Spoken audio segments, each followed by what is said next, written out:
Bonjour, j'espère que vous allez bien. Ici, je vous donne la définition de la corruption, parce que c'est une définition qui échappe au plus grand nombre. La corruption, pour définir la corruption, pour reconnaître la corruption, il faut d'abord parler d'intégrité.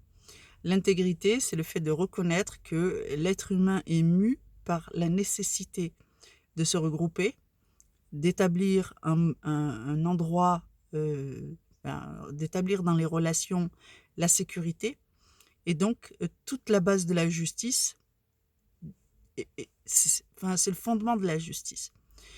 Les valeurs d'intégrité, donc, vont s'opposer aux valeurs de corruption. Donc la corruption, ce n'est pas une question d'argent, c'est une question de valeur.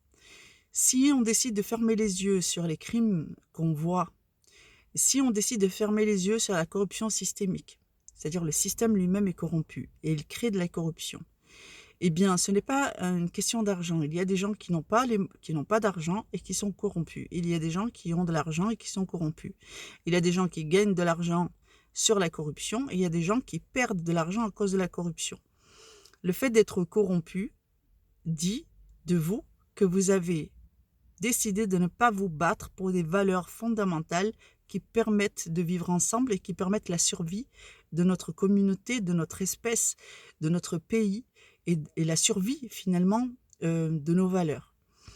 Donc, il y a dans la corruption systémique des forces qui vont s'exercer pour pousser les gens à fermer les yeux sur les crimes qu'ils constatent et par conséquent d'accepter la corruption, soit par crainte de représailles, soit par crainte du travail à faire pour rétablir l'ordre et la justice. Et donc, c'est ça la corruption. Si on regarde l'état de notre pays, eh bien, la corruption est partout. Chez les gens qui ont de l'argent ou chez les gens qui ont la ceinture serrée, qui gagnent très peu d'argent, mais qui acceptent la corruption. Moi, je sais que dans le cadre de mon travail, j'ai été orientée pour fermer les yeux sur certaines choses, certaines pratiques, un certain comportement et certaines défaillances fonctionnelles dans l'entreprise où je travaillais.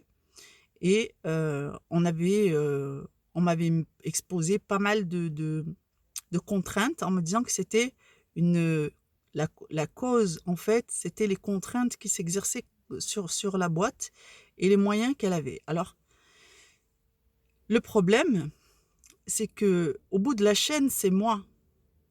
Donc, si les contraintes systémiques poussent les gens qui gèrent l'entreprise à accepter la corruption et qu'ils me dissimulent une part des informations et que moi, sachant cela, je continue, je ferme les yeux en ayant peur de perdre mon emploi ou mon salaire, eh bien, c'est de mon fait. C'est moi qui aurais accepté la corruption.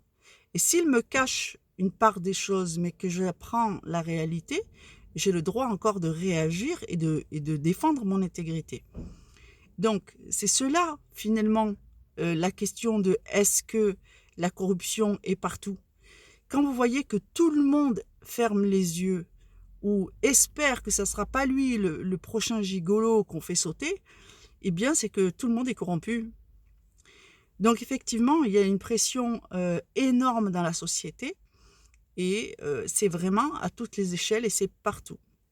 Donc, la corruption est généralisée. Là-dessus,